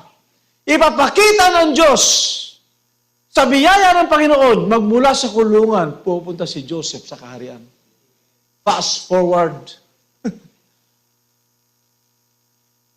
Siya naka-interpret ng panaginip eh. 7 years, plenty.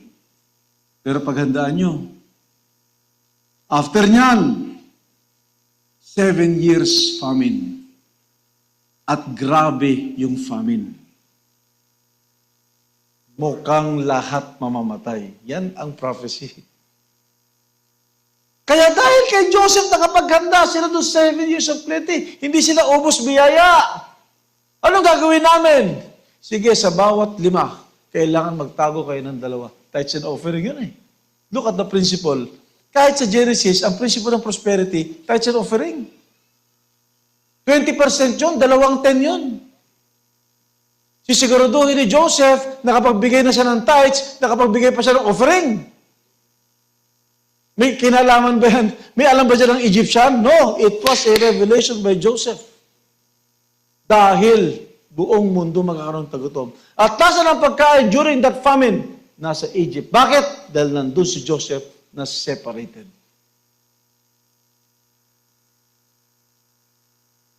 Ano mga kapatid, sometimes, yung prosperity, no? Ang solusyon dyan, separation eh. Di ba, Tom? Si Tom, na-realize yan. Oo. Kaya pag nagkakasal ako, ang una kong tanong, lalo na kung dito sa atin, saan kayo titira? Baka naman kay nanay, tatay pa rin. Separate. Kahit simple lang, kahit kwarto lang. Hayaan nyo magka-problema kayo dyan, at least kayong 2 lang. Walang makikialam. Pag nag-away kayo, wag lang kayo magsigawan, kayo lang. Eh, pag nakapisan ka, may makikialam siya. Ba't ko ginaganyan anak ko, ha? Hindi ko yung ginaganyan. Nung bata siya, nung dalaga siya, nung dalaga po yun na may asawa na siya eh. Masarap siyang awayin.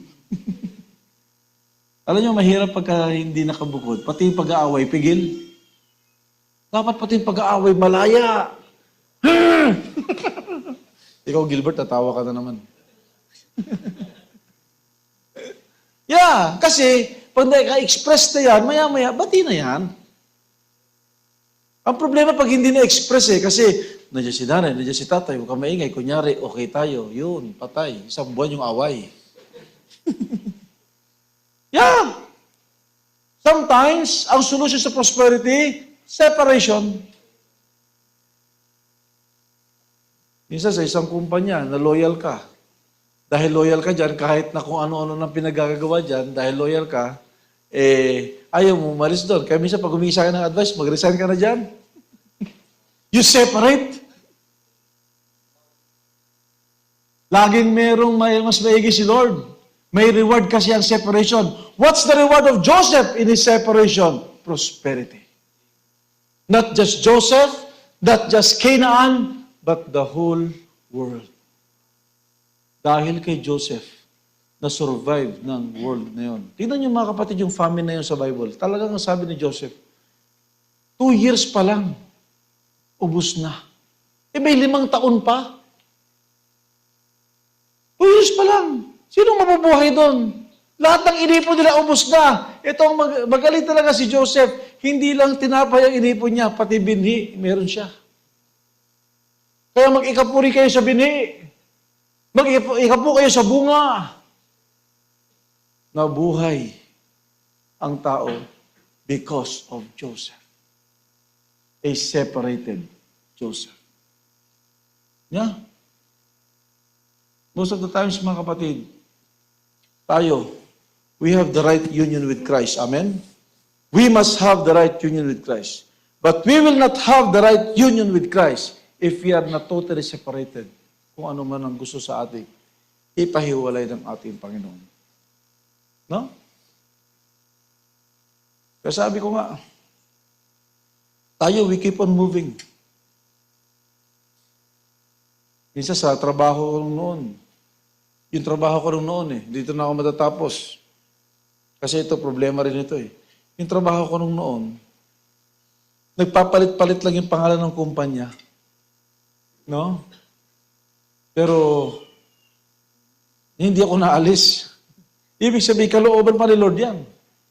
May mga naalis na, ako nandun pa rin. Nagpalit na ng pangalan. Kapag nagpalit ng pangalan ng kumpanya, ibang kumpanya na yun technically. Kaya sasabihin ko, naka-4 na kumpanya ako, pero sa totoo lang, hindi ako nagre-resign. Nililipat lang ako. Kaya nung nag-resign ako, hindi ako sanay gumawa ng resignation letter. 17 years ako sa industry, nung magre-resign ako, paano nga ba mag-resign? Di kumuha na lang ako sa template ng mga nagre-resign na ako ang boss. Ako patuloy ng gaya. Kasi nung nag-resign na ako, it is time for me. Well, of course, malungkot dahil yung mga kasama ko ron, yun ang nangyari kung kailan ka na-promote. Kung kailan, ang ganda ng posisyon natin, yun nga mga kapatid dapat minsan sensitive ka sa galaw ni Lord Nung bago ako pastor, ang dami nagsasabi, Jun, mag-resign ka na, mag-full-time ka. Wala akong leading ni Lord baka tao lang ito Kaya ko naman magtrabaho.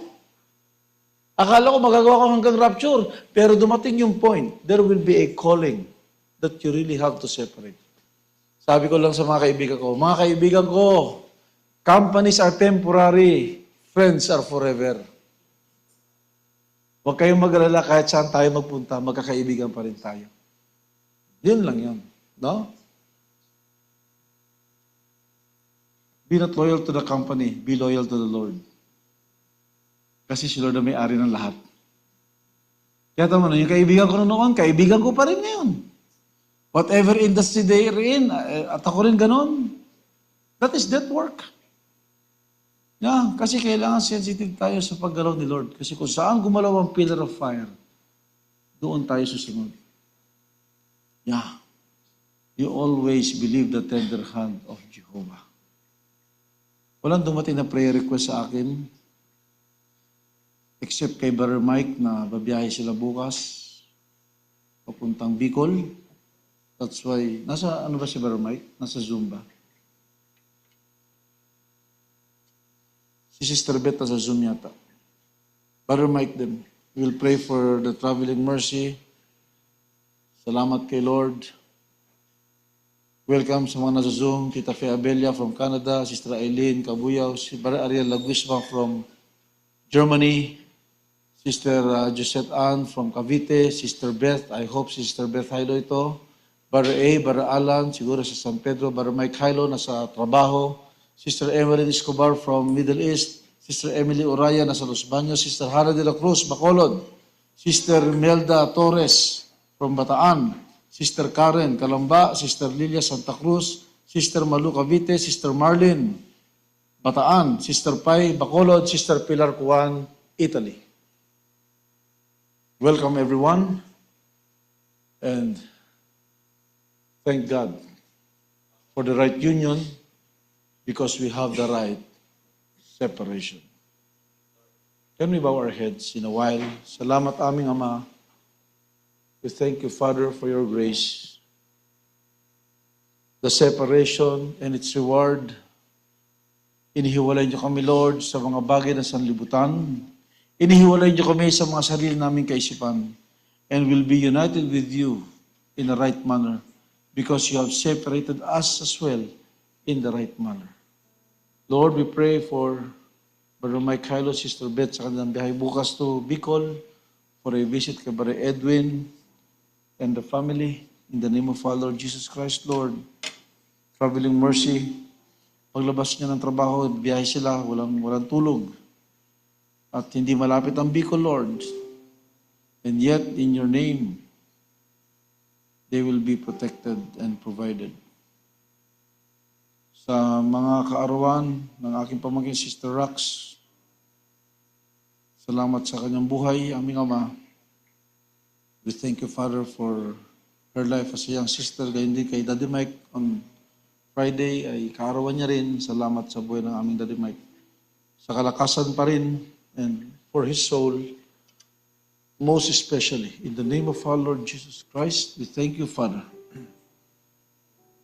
Ng Panginoon, all the needs of the church as well, we're lifting it up. Nataas namin sa inyo, Lord, si Brother Gerald, Sister Lori. They have finished their seminar kaninang umaga. Ngayong buong araw, Lord, and Panginoon, the wedding preparation is not easy, but Lord, you are our great provider, Panginoon. Mas higit kayo nakakaalam kung anong kailangan nila, aming Ama. In the name of our Lord Jesus Christ, Lord, bless their needs. It will come from you and through the right channel. Ano man ang mga pangailangan, moral, financial, emotional, Lord, spiritual. In the name of our Lord Jesus Christ, bless their union on December 8th. Even Brother Adam and Sister Alexis, Panginoon, sa patuloy niyong pag-iingat ng kanilang relasyon. Though, Lord, there are many, many challenges along the way, but still, Lord, you will unite them formally in the coming months. In the name of our Lord Jesus Christ, Brother Adam and Sister Shalala, Sister Alexis. Lord God, to the needs of the church, Lord, salamat. To the needs of every believers here, salamat aming Ama. May you restore us, Lord, kung kami nalalayo. May you strengthen us kung kami man ay nanghihina. Bless every family, bless every union, bless every marriage. Lord, huwag niyong hayaang kaaway makasingit sa mga relasyon ng mag-asawa. Sa iglesyang ito, Lord, the devil is really attacking. But Lord, thank you, Father, you have separated us from the devil. We worship you and we give you thanks. Hallelujah, hallelujah. Sa mga panalangin hindi mabanggit, Lord, at hindi masambit, kayo na po, Panginoon, ang kumatagpo. We fully trust your grace and mercy and love. We worship you, Father, in spirit and in truth. In the name of our Lord Jesus Christ, we pray. Hallelujah. Amen. Amen. Joseph lived life of hurt and hatred.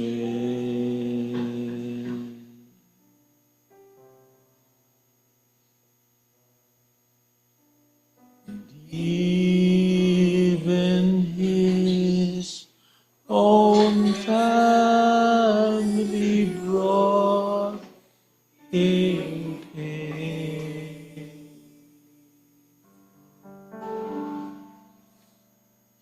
When his brothers thought he will surely seek revenge,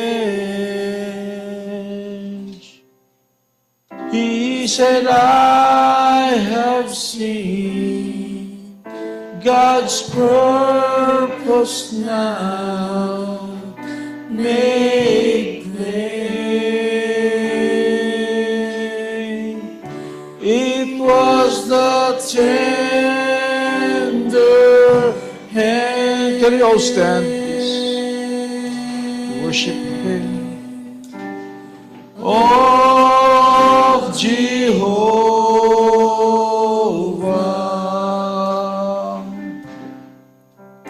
I look back and see He was always leading me.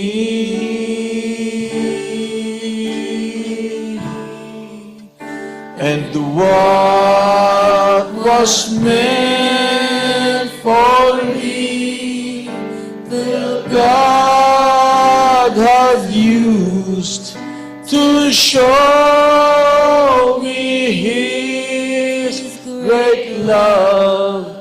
I now understand the tender hand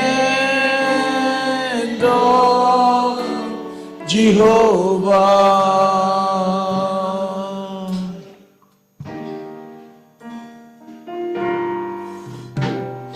Many Jews were killed. Hallelujah, Lord Jesus. Thank you, Father, Lord. Each and every one of us here, Lord, healing our hearts. Hallelujah. And it seemed that God had left His very own.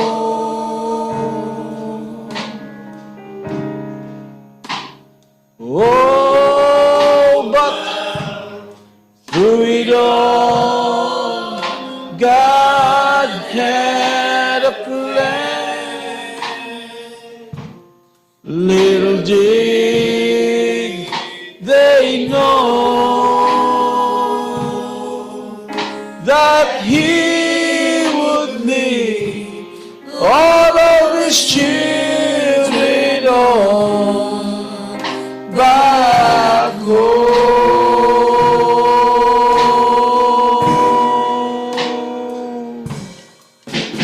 So how can I deny His hand of mercy?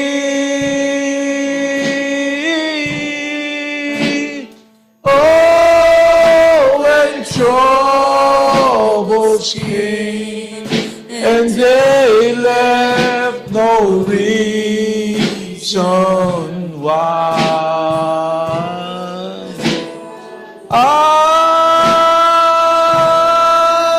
just stand and say that everything I have worked out for my good. Oh, He has all the answers to my life. It was the tender hand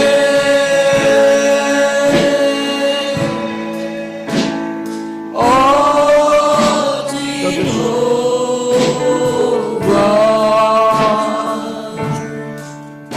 I look back and see He was always leading me.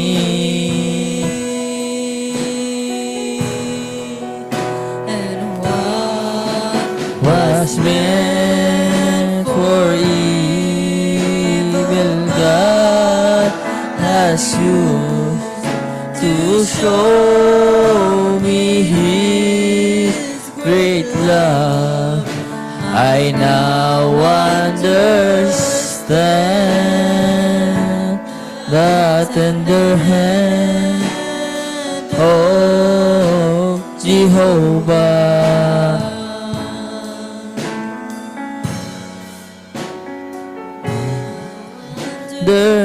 Understand the tender hand of Jehovah. Amen. Amen. Hallelujah. Palakpakan po natin ang ating Panginoon sa napakagandang mensahe para sa ating mga pinili niya at tunay na kung kailangan nating humiwalay para masunod ang kalooban ng ating Panginoon, alam natin na ikabubuti natin ito. Amen po ba mga kapatid? Maaari ba natin palakpakan pa ang ating Panginoon? God bless you po, Pastor. Si Lord na magbalik sa mga kalakasang nawala po at pagpalain ka pa ng ating Panginoon higit. At maaari na po tayong makaupo. At may announcement po ba tayo? Ayan,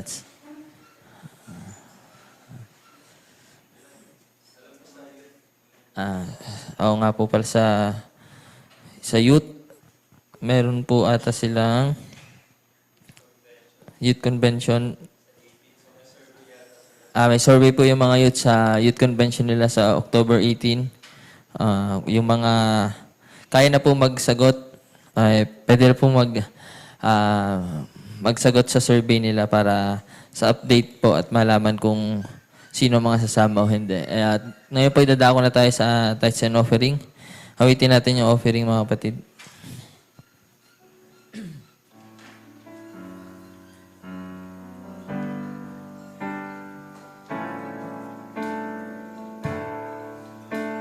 Not compare to the glory of your love. There is no shadow in your presence. No mortal man would dare to stand before your throne, before the Holy One of heaven. It's only by your blood, and it's only through your mercy, Lord, I come. I bring an offering of worship to my King.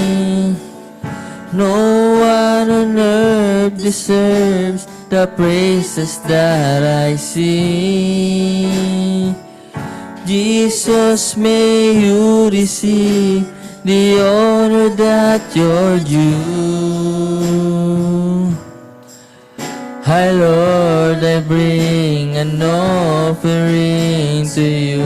I bring an offering of worship to my King. Maaari po tayo magsipagtayo at mag-ready po si Brother Alan Lazaro sa closing prayer. The praises that I sing, Jesus, may you receive the honor that you're due. Oh Lord, I bring an offering to you. Oh Lord, I bring an offering to you. Oh Lord, I bring an offering to you. God bless you, Brother Alan.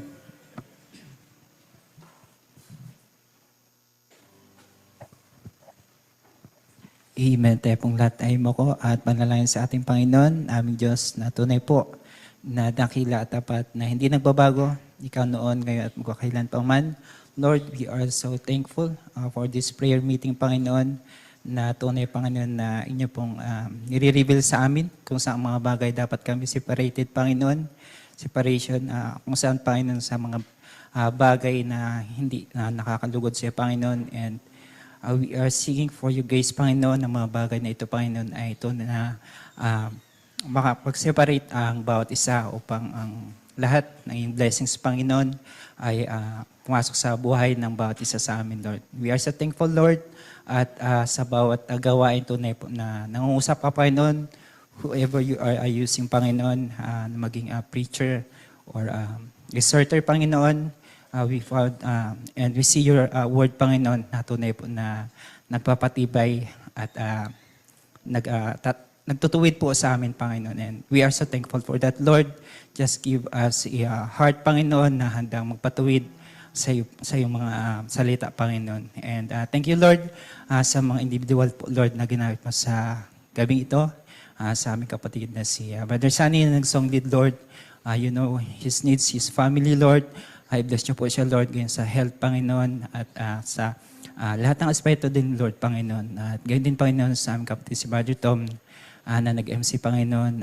Bless niyo po siya with his family, Sister Lovely and Sister Naya, Panginoon. Ikaw siyang provide lahat ng pangailangan, Panginoon. And sa aming Pastor, Lord, na patuloy po na inyo pong ginagamit sa bawat isa sa amin, Panginoon. Blessing, Panginoon, sa kanyang health, Panginoon, at all aspects in Lord, and sa family, Panginoon, ikaw ang patuloy na mag-provide ng bawat pangailangan, Panginoon. At sa bawat isa sa amin, Panginoon, na tunay, Lord, na sa'yo lamang nagtitiwala, Panginoon, at umaasa. And we are so thankful, Panginoon, sa mga biyaya at challenges and trials na inyo pong binibigay sa amin. At just give us a right knowledge and wisdom na nanggagaling sa iyo, Panginoon. At sa tithes and offering, Panginoon, na abot at bigay o pinalik, Panginoon, dahil sa iyong mga biyaya din, Panginoon. And we pray, Lord, na ikaw po siyang mag-bless sa mga ito, gayon din sa mission fund and building fund, Lord. Tunay na magamit, Panginoon, sa ikalalago ng Iglesia sa dakong ito, Lord. At ikaw po, Panginoon, ang magbalik ng pagpapala sa mga kamay na nag-abot. Sa hindi, Lord, you know our needs, Panginoon. At gayon din, Panginoon, sa amin pong pag-iwiwalay, inyo pong ingatan ang bawat isa na makarating sa bawat tahanan ng ligtas at payapa, Lord. At sa mga araw o sa mga services na maganap pa, Lord, ibalik mo lang po ang bawat isa na may kababaang puso, Panginoon, at kauhawan sa iyong mga salita, Lord. At kung may mga pagkain po na pagsasalwa-saluhan, bless, Lord, Panginoon, bigay sa amin ng kalakasan at kalusugan. Ikit ka na rin, Lord, ang magbalik sa kamay, Panginoon, na ginamit mo upang may handa ang mga ito, Lord. Sa iyo lamang, Panginoon, namin pinagkakitawalaan ang lahat, Lord. At ang lahat minsan po ng glory at kapurihan ay aming mabalik sa Islam si Yesu Cristo. Amen.